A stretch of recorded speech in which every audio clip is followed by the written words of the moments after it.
আসসালামু আলাইকুম। আশা করি ভালো আছেন। আজকে কথা বলবো আমাদের মূল খাবার কার্বোহাইড্রেট বা শর্করা নিয়ে। আজকে এক রোগীকে জিজ্ঞেস করলাম, "কয় বেলা ভাত খান?" উনি বলল, উনি ৩ বেলাই ভাত খান। তো বললাম, "কেন?" উনি বলল, উনি শুনেছেন ভাত এবং রুটির ভিতরে তেমন কোনো পার্থক্য নাই। ব্যাপারটা কি আসলেই তাই? আসুন জেনে নেওয়া যাক, ভাত এবং রুটির ভিতরে কি পার্থক্য আছে। অনেকেই হয়তো আমার সাথে দ্বিমত করবেন, কিন্তু সত্যিকার অর্থেই কি পার্থক্য আছে আজকে আমরা জানার চেষ্টা করি। আমরা সাধারণত সাদা ভাত খাই, সিদ্ধ সাদা ভাত। বাঙালির টেবিলে অনেক ধরনের তরকারি থাকে, তাই আমরা অনেক ভাত খেয়ে ফেলি, কয়েক প্লেট ভাত খেয়ে ফেলি। এটা একটা বিষয়, পরিমাণ একটা অনেক বড় ইস্যু। রুটি খেলে সাধারণত আমরা বেশি তরকারি থাকে না এবং ১টা-২টার বেশি রুটি খাওয়া হয় না।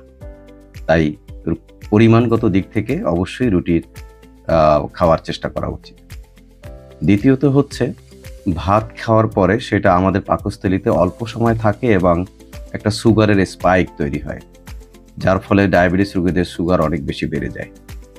কিন্তু রুটি খেলে রুটিটা আমাদের পাকস্থলীতে দীর্ঘ সময় ধরে থাকে এবং ধীরে ধীরে সুগার বাড়তে থাকে এবং যা শরীর অ্যাডজাস্ট করতে অনেক সহজ হয়।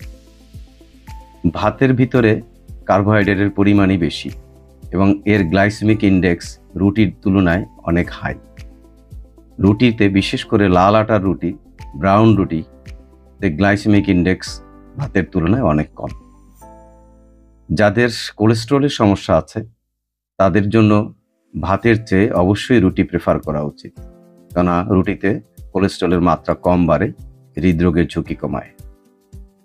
রুটিতে ভাতের তুলনায় অনেক বেশি পরিমাণে ফাইবার থাকে, ভিটামিন, মিনারেলস, ম্যাগনেসিয়াম থাকে, যা আমাদের শরীরের জন্য অনেক বেশি সহায়ক হিসেবে কাজ করে। যারা ওজন নিয়ন্ত্রণ করতে চান, যারা কার্বোহাইড্রেটকে কমাতে চান, তাদের জন্য অবশ্যই প্রথম পছন্দ হওয়া উচিত ব্রাউন আটা বা লাল আটা। যারা ডায়াবেটিস নিয়ন্ত্রণ করতে চান তাদের তো অবশ্যই লাল আটার প্রেফার করা উচিত সুগার নিয়ন্ত্রণের জন্য। লাল আটা এখন বাজারে কিনতে পাওয়া যায়। আপনি যদি চান এটাকে আরও নিজের মতো করে তৈরি করা নেওয়া যেতে পারে।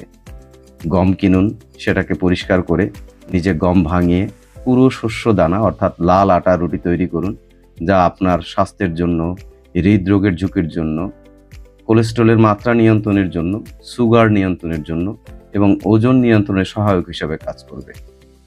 আসুন ভাতের চেয়ে রুটিতে বেশি প্রাধান্য দেই এবং স্বাস্থ্যকে ভালো রাখি। ধন্যবাদ।